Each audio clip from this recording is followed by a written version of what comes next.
आवाज जो मेडल से उठी है, ये कल सूरजकोट से भी उठेगी, परसों पुलिस से उठेगी, मंडी से उठेगी, राजौरी से उठेगी, नौशहरा से उठेगी, कश्मीर के कोने कोने से उठेगी कि पहाड़ियों की रिजर्वेशन के साथ अगर किसी ने छेड़छाड़ करने की कोशिश की तो हर पहाड़ी आपकी ईंट के साथ ईंट बजाने के लिए तैयार खड़ा है। मिस्टर चीफ मिनिस्टर, आप जा रहे हो दिल्ली स्टेट ढूंढने के लिए। आज तो आपको इख्तियार नहीं है कि आप पहाड़ियों की रिजर्वेशन के साथ छेड़छाड़ करो। आप जो मर्जी रूल्स और बिल बना के लेके जिस वक्त गवर्नर के पास पहुंचोगे तो उस गवर्नर के पीछे मुर्तजा खान पहाड़ियों की आवाज बनकर खड़ा होगा तुम्हारा।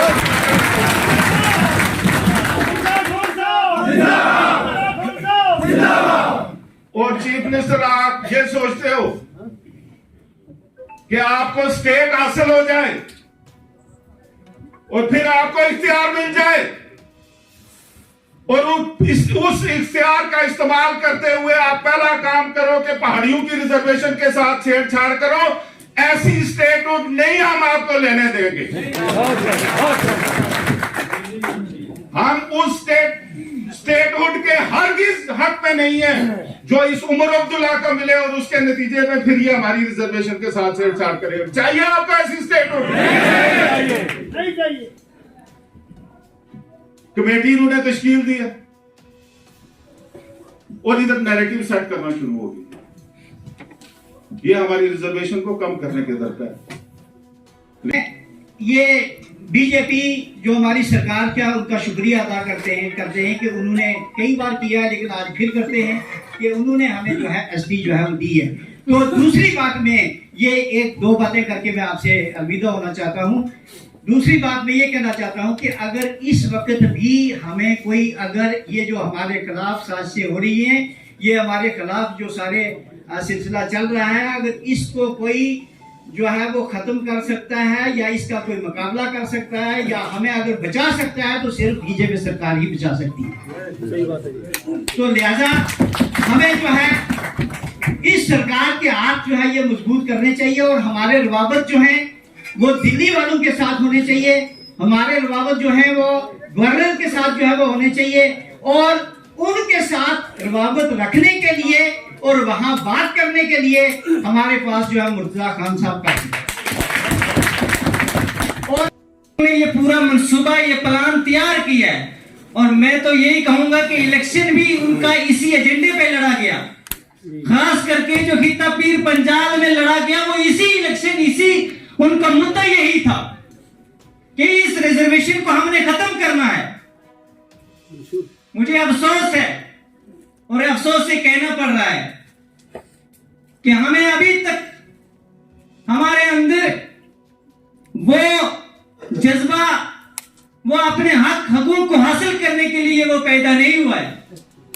हमने दिलचस्पी नहीं ली है कि हमें आने वाला कल जो हमारा मुस्तकबिल है। मैं यहाँ पे तमाम बुजुर्ग लोग बैठे हुए हैं, ये रशीद मुगल साहब ने पढ़े पे हम मुर्तजा खान साहब से कहेंगे कि आप फिक्र ना करें कि आप ये अकेला ना समझें। हम इंशाअल्लाह हमारा खून का आखिरी कतरा अपने लीडर के पीछे, अपने रहनुमा के पीछे और अपनी कौम के पीछे, अपनी आवाम के पीछे है इंशाअल्लाह। देखिए, एक नंगे फकीर और भारतीय जनता पार्टी के एक लकीर के फकीर आज जो इस मैदान में है और पहाड़ी एसटी की जो इस वक्त वो वकालत कर है और हम सबको इंशाअल्लाह ताला मुबारकबाद देनी चाहिए जो अकेले आज जंग लड़ रहे हैं और इंशाअल्लाह पूरी मेहनत इनके साथ है। देखिए, और अपने लोग एक प्लेटफॉर्म पे बैठे करें ताकि आने वाले वक्त में हमारी नस्लें, देखो हम 70 साल तक वेट करते रहे और ये मैं आपको यकीन से बताऊं कि जब अगर मुर्तजा साहब वहां दिल्ली गए, जब अगर अमित शाह जी को इन्होंने बिल्कुल बरीकी से समझाया, वो तो होगी वाले किसी की बात सुनते नहीं है, उन्होंने बरीकी से इनकी बात सुनी, इन्होंने उनको समझाया, उनको लगा कि वाकई कि इनके साथ जाती हो रही है 70 साल से, तो उन्होंने अपना वादा पूरा किया।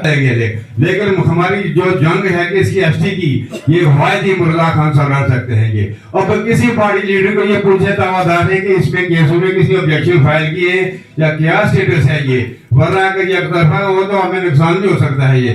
लेकिन इनको ये इस पर कार्रवाई करने वाले यही मुर्तज़ा खान साहब में ज्यादा, चाहे सुरनकोट के हूं, चाहे पुंछ के हूं, चाहे कश्मीर की छोटी छोटी बस्तियों में आबाद लोग हूं, राजौरी के हूं, मैंने जो एक मिशन, एक बेड़ा उठाया है, उसके लिए मैंने जिंदगी वक्फ की हुई है। अब मुझे इससे कोई फर्क नहीं पड़ता है कि मैं एमएलए बना हूं या नहीं बना, लेकिन मुझे ये यकीन है कि अल्लाह को है, मुझे अपने अंदर से आवाज आती है कि मुर्तजा तेरी इज्जत अपनी कौम के अंदर बने हुए एमएलए से भी ज्यादा है।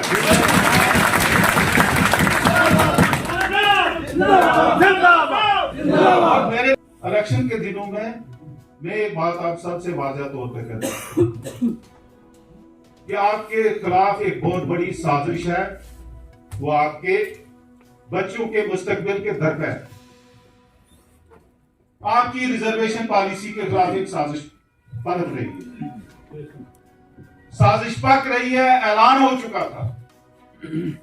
आपने देखा जिस वक्त ये गवर्नमेंट बनी, इन्होंने पहला इकदाम जो उठाया है वो रिजर्वेशन के खिलाफ एक कमेटी तश्कील दी है।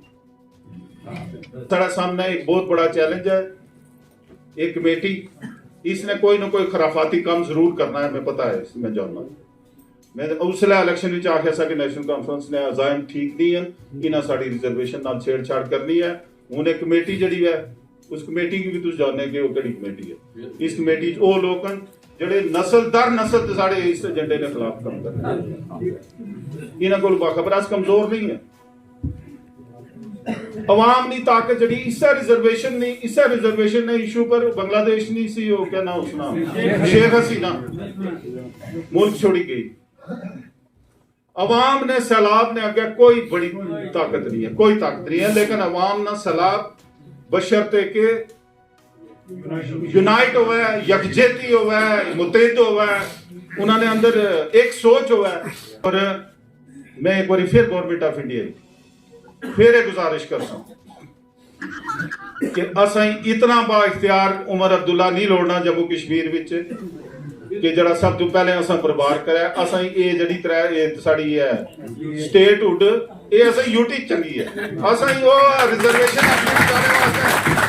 अपनी यूटी चंगी है। असां उमर अब्दुल्ले नी स्टेट नहीं लोड़नी जिस स्टेट ने अंदर जड़ा साड़ी एसटी नाल साड़ी रिजर्वेशन नाल एक छेड़छाड़। मैं सारा बहुत कम बात रखते हुए ये वाज़ेह किया है कि चूँकि मौजूदा हुकूमत ने रिजर्वेशन को एक इशू बनाकर एक व्यू पॉइंट जो है उसको सामने लाकर एक स्टैंड लिया है जो बज़ाहिर हमारे इंटरेस्ट के बिल्कुल मुनाफी है। और फिर जिस ढंग से इसको वादी कश्मीर के अंदर सिविल सोसाइटी की ज़ुबान से आम किया जा रहा है और फिर रिट पिटिशंस, सो इस इशू के ऊपर हमारा वाज़ेह पैगाम है जम्मू कश्मीर की हुकूमत को कि हमें ये मालूम है, आपके अज़ाइन मालूम है, आपने इलेक्शन मैनिफेस्टो में इसको एक इशू के तौर पे इंक्लूड किया था और जो भी इशारे इस वक्त मिल रहे हैं इस वक्त तक वो सारे के सारे टारगेट कर रहे हैं पहाड़ियों की रिजर्वेशन को।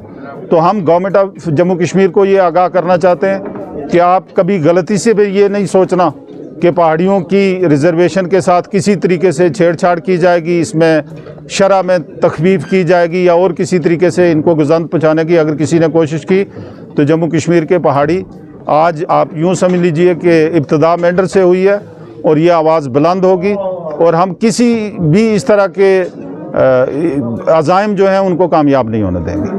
सर जिसको ये सहायता है तो तमाम पहाड़ी तबका से आपकी खास अपील कर रही है। नहीं, पहाड़ी तबका से मेरी ये अपील है, बल्कि मैंने अपनी बात रखते हुए वाज़ेह किया है कि पूरे जम्मू कश्मीर के पहाड़ियों से मैं ये गुजारिश करूँगा कि वो बिल्कुल इस इशू के ऊपर अलर्ट रहें।